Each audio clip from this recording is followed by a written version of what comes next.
this moment 41 years ago, the nation was in shock, in sadness, and in fear, trying to make some sense of what happened just a few hours earlier. Under a bright Dallas sun, the 35th president of the United States was shot dead. The government says Lee Harvey Oswald was the killer, but to this day, not everyone believes that. CNN national correspondent Gary Tuchman revisits the assassination of President John F. Kennedy. John F. Kennedy has now been dead for 41 years. But the conspiracy theories live on. They accuse me of rewriting history. My response is that history needs to be rewritten because it was never told properly. Oliver Stone's 1991 film JFK may have done more to publicize doubts about what happened on November 22, 1963 than anything else. I'm Oswald. Time me. Go. The movie told the story of former New Orleans District Attorney Jim Garrison, who on his own investigated the assassination of JFK and concluded that government officials covered up information about multiple shooters.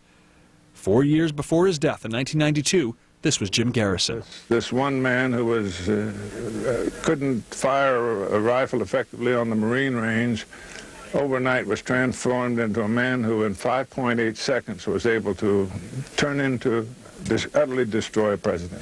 Why do conspiracy theorists believe in a cover-up? Some say there were those in the U.S. government who wanted JFK dead in order to prolong the war in Vietnam. Others say it was the mafia, angry at JFK for being aggressive against organized crime. My father wanted to convey a message saying that our family knew that the Soviets were not involved in the assassination, that it was a right-wing plot from our own country. In other words, the CIA, or forces aligned with the CIA. The day that his brother died, my father's first phone call was to the CIA desk officer at Langley, and he asked them, did your people conduct this horror? But I think Allen Dulles' appointment to the Warren Commission is one of the great frauds of American history. I don't think that even if you had 10 more commissions, you'd ever get away from the idea that maybe there was a plot. We just didn't find any traces of it. What really happened with Allen Dulles was the CIA lobbied to have him put on the commission because they needed to have one of their own on the commission to make sure that certain doors remain closed. I think there's a direct thread between the events of 1963 and the kind of horror show that America is having to endure right now. And I think once you kill a president in broad daylight on the streets of an American city, and everyone knows that powerful forces did it, that sends a signal, not only to the American people, but to the American media, to the American future leaders. And if America really wants a democratic society, and we should get to the bottom of this traumatic crime that continues to reverberate throughout American history.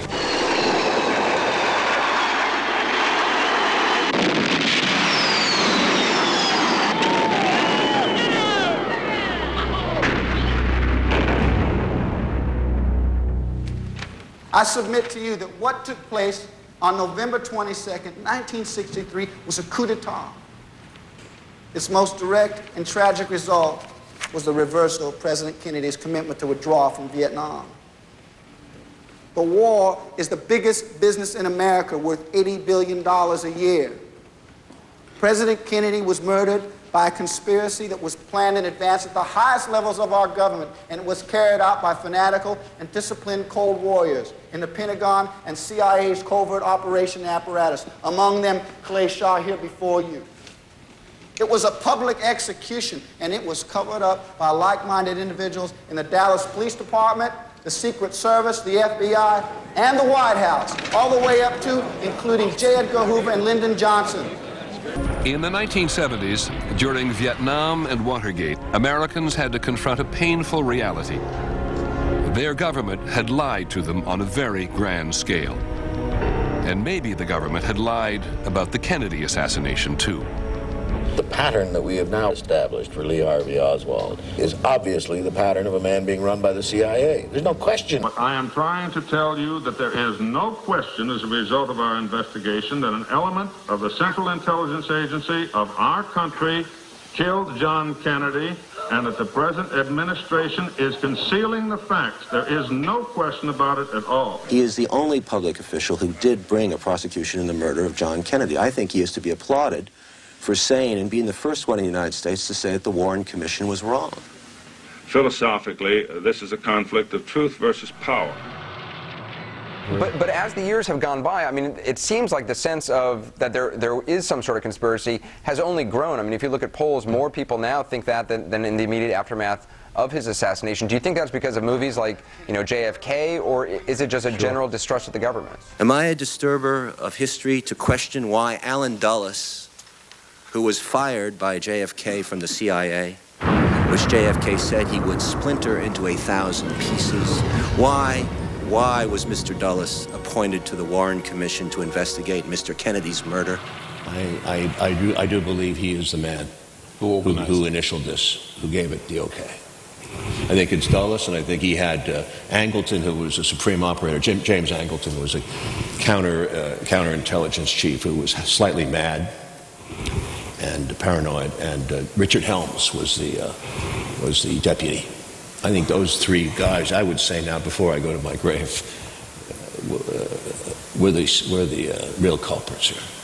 6 CIA directors came and went, while the head of counterintelligence ruled unchallenged. Angleton believed that the KGB was orchestrating a worldwide, all-encompassing manipulation to undermine the West. He called it the master plan. He believed no one could see through the web of disinformation woven by the KGB. Angleton was so afraid the CIA would be tricked into recruiting KGB double agents that he essentially blocked the recruiting of any Soviet agents. He oversaw another CIA-FBI operation that opened and read the mail of American citizens for many years. What was your understanding of the legality of the covert mail operation? That it was illegal. What? That it was illegal. That it was illegal? The press revelation that Angleton had spied on American citizens created a furor. He had compounded his problems by suggesting that William Colby, the agency's new director, was really a Soviet mole. In 1974, Colby called the counterintelligence chief into his office and fired him. Angleton stood by the master plan, which by now his critics were deriding as the monster plot. The agency's new director was really a Soviet mole. A Soviet mole. A Soviet mole.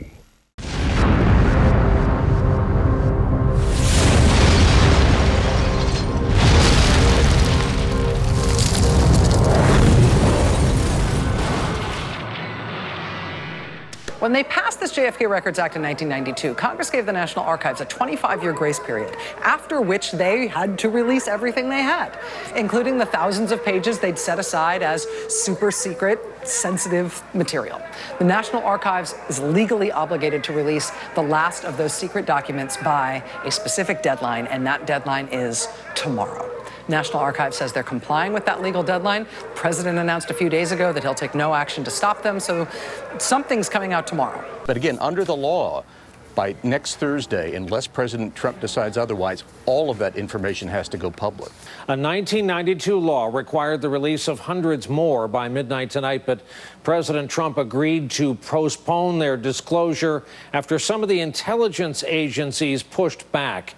In a written statement, Mr. Trump said, quote, "I have no choice today but to accept those redactions rather than allow potentially irreversible harm to our nation's security." And a lot of the experts we talked to are really frustrated and disappointed by this. They've been waiting over 50 years for these answers.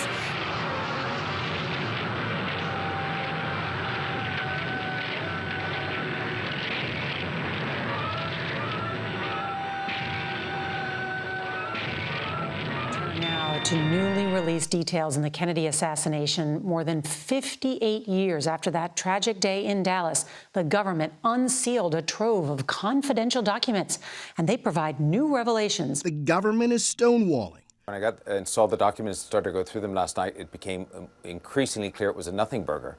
This was very, very disappointing. And yet, some intriguing new details. For one, the CIA's role in the assassination remains unclear. There's this secret testimony by the former CIA director, Richard Helms. Asked point blank by the Warren Commission, is there any information involved with the assassination of President Kennedy which in any way shows that Lee Harvey Oswald was in some way a CIA agent or agent? The document ends there. Suspiciously, no answer given. Who's suppressing all of this information? On whose order? I'll tell you who's suppressing it. The federal government is suppressing it. Who in the federal government? The administration of your government is suppressing it because they know that the Central Intelligence Agency... On whose order? On the order of the President of the United States. The National Archives says it needs more time to ensure that the U.S. government maximizes transparency, disclosing all information and records concerning the assassination, except when the strongest possible reasons counsel otherwise, meaning it is still possible that some documents tied to this investigation are never going to be seen by the light of day, but we're going to have to wait another year to find out for sure. And tomorrow, the president will sign the bill raising the debt ceiling. Congress passed the measure just a day before the deadline to avoid default. He's also expected to sign a new defense bill that increases the Pentagon's budget. I'm going to say this again. Increases the Pentagon's budget by $24 billion more than Biden even requested. Some documents tied to this investigation are never going to be seen by the light of day. But they think we spend too much money on defense, and that's fine. I understand that. Frankly, you know, I would prefer a lower top line number myself. We spend too much money on defense. We spend too much money on defense. We spend too much money on defense. Spend too much money on defense.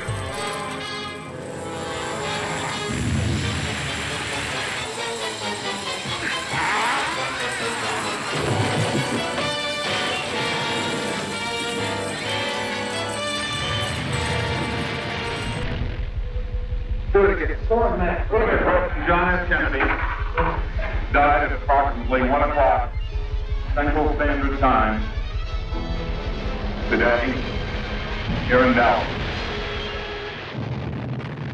Which was exactly 58 years ago today. President Kennedy began the day with a breakfast speech in the neighboring city of Fort Worth, accompanied by Vice President Lyndon Johnson and the First Lady of the United States, Jacqueline Kennedy, who was wearing what would turn out to be the most memorable outfit in the history of First Lady fashion watching, a pink suit that became so indelibly memorable when it was covered with her husband's blood.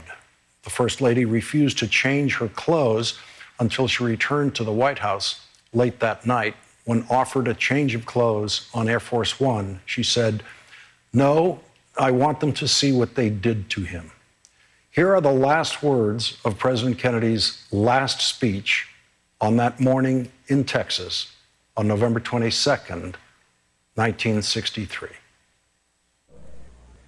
For we are opposed around the world by a monolithic and ruthless conspiracy that relies primarily on covert means for expanding its sphere of influence